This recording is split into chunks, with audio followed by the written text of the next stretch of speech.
Listen up, I've been in this automobile space for 26 years, and I'm hearing too many people that has been in business or been out of the business or been in business 5 years, 10 years, 15 years, and they're telling customers, oh no, don't take anything that you don't want. But understand this, 80 and 90% of my customers have bruised credit. But there are gonna be times where you're gonna take the vehicle that maybe you don't want because of your credit.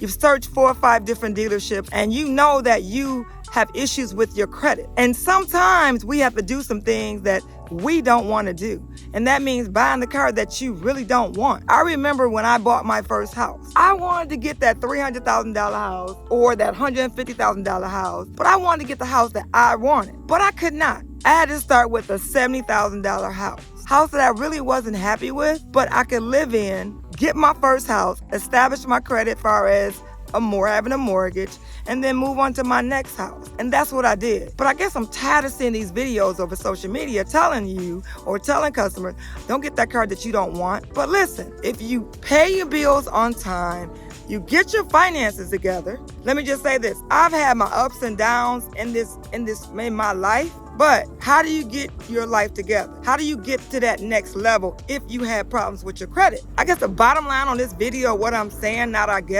is that sometimes we got to get things that we really don't want. That's why when people come in the dealership and they see me and I say, you know what? I need you to have that A, B, or C. Then that means your first choice, your second choice, and your third choice. I need you to have options. Customers always say, this is what I can afford. This is what I want. But your credit does not say that. Times are difficult now, which means that the bank is really getting tight when it comes to whether they're going to give you a car loan or not. I've had people that are in leases right now that got a lease before that cannot get a lease now. And they're really not understanding why they can't. Well, the customers have been 3 or 4 times late on their lease, or they charged off a credit card and they have nothing else that they're paying on besides the credit card that they charged off and the car payment that they've been 3 or 4 times late. Everybody has a reason why they're late or a situation happened, but the bottom line is these banks don't care. It used to be where it's a story, what's the story behind it? These finance companies, when it comes to buying a car, they don't care about your story. They don't care what happened to you. They know life happens, but the bottom line is they want their money.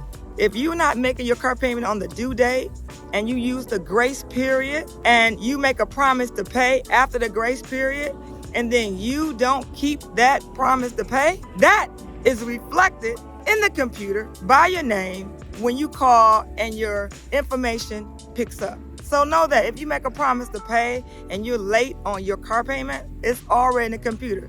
The bottom line on this video is have an option A, B, or C. First, second, third when it comes to getting a vehicle, especially if you have bruised credit.